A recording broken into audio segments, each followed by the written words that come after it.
Hi, I'm Ella, life balance and career coach. And with tea in hand as usual, I'm back to bring you another coaching video.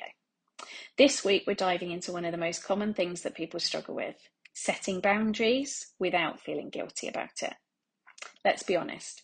If you're someone who has spent years being the reliable one, the go-to, the fixer, the plate spinner, perhaps you've been embodying the kind of, if you want something done, ask a busy person persona, then saying no or not right now can make it feel like you're breaking some sort of rule, some sort of contract that you don't even remember signing.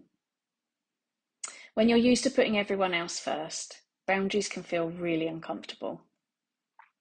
Sometimes that uncomfortable feeling comes because people are used to you saying yes to things. They're used to you not having boundaries, and it can be really awkward to start putting them in place. Sometimes it's because you've been raised or conditioned to believe that being helpful equals being good and anything else equals letting people down. And so you have to say yes to everything you feel. Or perhaps you were raised with what I would call wobbly boundaries. And that's where things were okay as far as you knew, until they weren't, and someone was cross or upset with you for the same thing that yesterday was okay. That's really confusing. And it can make putting boundaries in place feel really vulnerable and uncomfortable and unclear. But here is the truth. A boundary is not a rejection of someone else. It's not a punishment for them. And it is certainly not selfish. Boundary is simply clarity around what you need to say well, to stay balanced and stay connected to yourself.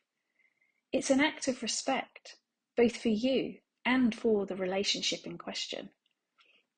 And yes, I get it. Saying it out loud might feel suddenly like you've stepped into your villain area. I certainly felt like that when I started putting them in place. But trust me, your nervous system will thank you in the long run. Think of boundaries as a way of protecting your peace, your time, and your energy, not shutting people out. If you flip the perspective, boundaries actually support relationships. Because when people know what to expect from you, things get clearer for everyone involved.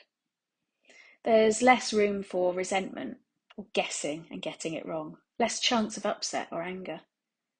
Putting up with things that you don't really want to, and then finding yourself getting angry when it becomes too much, can be really confusing for other people. And it can create negative atmospheres that could otherwise have been avoided by being upfront about what is okay and what is not okay. And if you're not getting angry on the outside and saying that to anyone, it's still festering inside. And here's the bit that most people who have difficulty with boundaries don't realise. Healthy people appreciate boundaries. They expect them. The people who love you will appreciate knowing where they stand and where you stand. And if someone doesn't like it, well, that's more about their discomfort with limits and not your wrongdoing. Here's the uncomfortable bit. When you start putting boundaries in place, I'll be honest, life might get a bit messier and a bit trickier for a while before it gets easier. People who are used to the old version of you, saying yes all the time, bending yourself to fit in it with everybody else, they're used to that. They're used to you giving in. They're used to you rearranging yourself like some kind of human pretzel.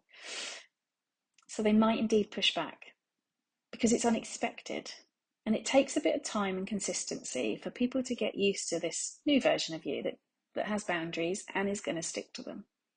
That doesn't mean that you're wrong or you should give up. It means you're changing a pattern, and that takes time. Do remember, though, that you can't control how someone reacts to you. All you can do is anchor yourself in why this boundary matters to you.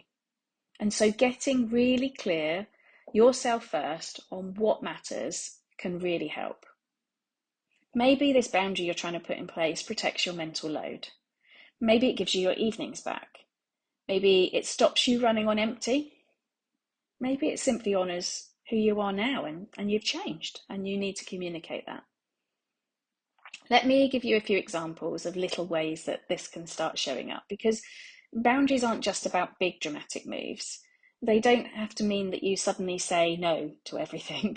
It's not one extreme to the other. And it also doesn't mean that you have to say no to things in every situation or at every time. Sometimes it can be about what else is going on for you at that point. So it could be saying to a colleague, I can help, but not until Thursday.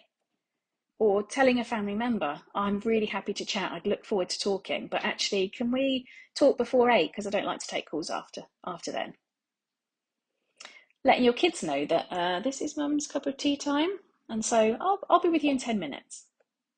Or maybe there's a festive reason why you want to set a boundary. Maybe we're keeping Christmas morning slow this year, so we're really looking forward to seeing you and catching up, but please can you all come after lunch?